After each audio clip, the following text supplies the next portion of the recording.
മിക്ക മഹല്ലുകളും മദ്രസയും പള്ളിയും നടത്തി വരുന്നത് നല്ലവരായ നാട്ടുകാരുടെ വരിസംഖ്യ വാങ്ങിക്കൊണ്ടാണ്.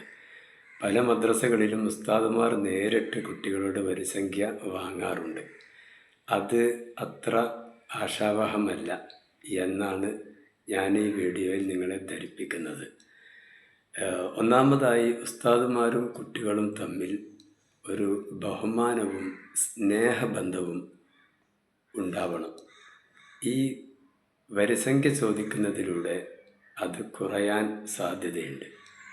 കാരണം ഗുരുമുഖത്ത് നിന്ന് പഠിപ്പിച്ചതിൻ്റെ പേരിൽ പണം ചോദിക്കുക എന്നത് അത്ര നല്ല കാര്യമല്ല. ഗുരുമുഖത്ത് നിന്ന് പണം ചോദിക്കുന്ന പരിപാടിയെ കുട്ടികളുടെ മുമ്പിൽ വെച്ചുണ്ടാവാൻ പാടില്ല. അപ്പോൾ പിന്നെ അതിനൊരു പരിഹാരം, ഒന്നുകിൽ രക്ഷിതാക്കൾ നേരിട്ട് ആ വരിസംഖ്യ തന്നു തീർക്കുക, അല്ലെങ്കിൽ ഉത്തരവാദപ്പെട്ട ഒരു മെമ്പറെ, കമ്മിറ്റി മെമ്പർമാരിൽ ഒരാൾ നിശ്ചയിച്ചിട്ട് അദ്ദേഹത്തിന് ഏൽപ്പിക്കുക. അതുമല്ലെങ്കിൽ ഒരു ചെറിയ സംഖ്യ പാരിതോഷികമായി കൊടുത്തിട്ട് മാസത്തിലൊരു തവണയല്ലേ ഒരു റസീവറെ എല്ലാ വീട്ടിലേക്കും പറഞ്ഞു വിടുക. ഈ മാർഗമല്ലാതെ ഉസ്താദുമാരോട് വരിസംഖ്യ ചോദിപ്പിക്കുന്നത് നല്ലൊരു സംഗതി അല്ല.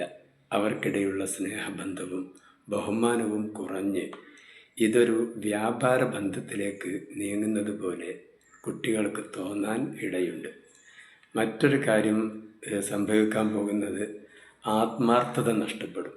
ആത്മാർത്ഥത നഷ്ടപ്പെടുക എന്ന് പറഞ്ഞാൽ, ഞാൻ ഈ പണം കൊടുത്തിട്ടാണ് പഠിക്കുന്നത് എന്ന ബോധം കുട്ടികളുടെ മനസ്സിൽ വരും.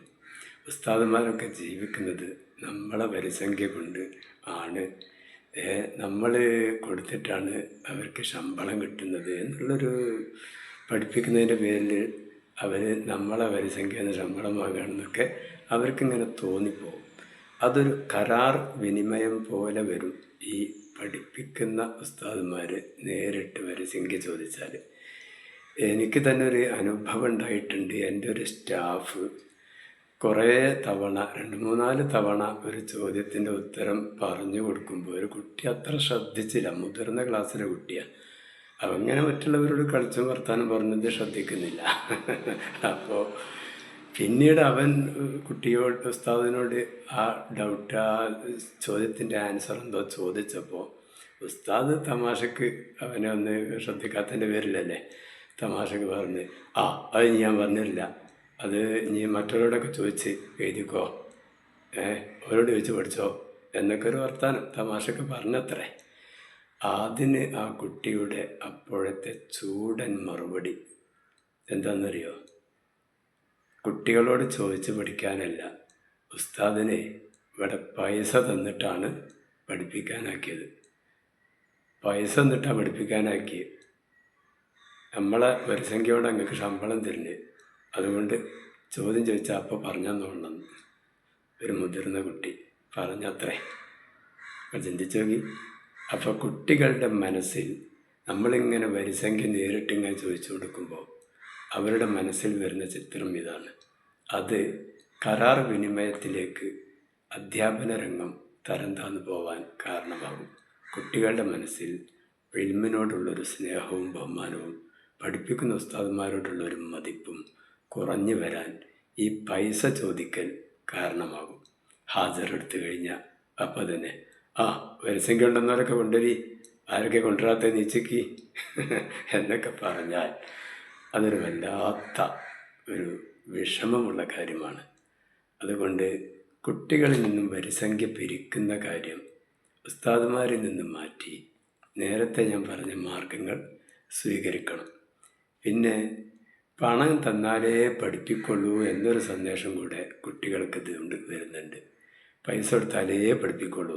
കാരണം ചില സ്ഥലങ്ങളിൽ വരിസംഖ്യ ഒന്ന് വൈകിപ്പോയാൽ, അല്ലെങ്കിൽ 2-3 മാസത്തെ കുടിശ്ശിക വന്നാൽ കുട്ടികളെ പുറത്താക്കുക, അകത്ത് കയറ്റാതെക്കുക, രക്ഷിതാവിനെ കൂട്ടി വരാൻ പറയുക, ഇങ്ങനെയുള്ള പരിപാടികൾ ചെയ്യാൻ വേണ്ടി ഉത്തരവാദപ്പെട്ട കമ്മിറ്റി ഭാരവാഹികൾ പറയും. അപ്പോൾ ചില ഉസ്താദന്മാരെ ചെയ്യും. അതോടുകൂടെ എന്താ സംഭവിക്കുക? പണം കൊടുത്താലേ ഇൽമ് പറഞ്ഞു തരുള്ളൂ എന്നുള്ളൊരവസ്ഥ വരും. അത് ഇൽമിനോടുള്ള ബഹുമാനവും ആദരവും താല്പര്യവും കുട്ടികളിൽ നിന്നും ഇല്ലാതെയാക്കും. അതിനാൽ ഏറ്റവും നല്ലത് ഒന്നുകിൽ രക്ഷിതാക്കൾ നേരിട്ട് കൊണ്ടുവരിക, അല്ലെങ്കിൽ ഉത്തരവാദപ്പെട്ട കമ്മിറ്റി ഭാരവാഹികൾ ആരെങ്കിലും ഒരാൾ നിശ്ചയിച്ചിട്ട് മൂപ്പരെ ഏൽപ്പിക്കുക, അല്ലെങ്കിൽ ഒരു റിസീവറെ ഏൽപ്പിച്ച് ഓരോ വീട്ടിലേക്ക് പറഞ്ഞയക്കുക. കുട്ടികളും ഉസ്താദുമാരും തമ്മിൽ ഇൽമ് മാത്രം, അധ്യാപനം അതുപോലെ അധ്യയനം ഇതാണ് നടക്കേണ്ടത്. അധ്യാപനം സേവനമാണ് എന്ന ശീർഷകത്തിലാണല്ലോ SJMൻ്റെ പരിപാടിയൊക്കെ ഇപ്പോൾ നടക്കുന്നത്. ആ ഒരു സേവനത്തിലേക്ക് കാര്യം എത്തിച്ചേരണം. അല്ലാഹു തആല നല്ലത് പറയാനും നല്ലതാണെന്ന് മനസ്സിലായാൽ അത് പ്രവർത്തിക്കാനും തൗഫീഖ് ചെയ്യട്ടെ.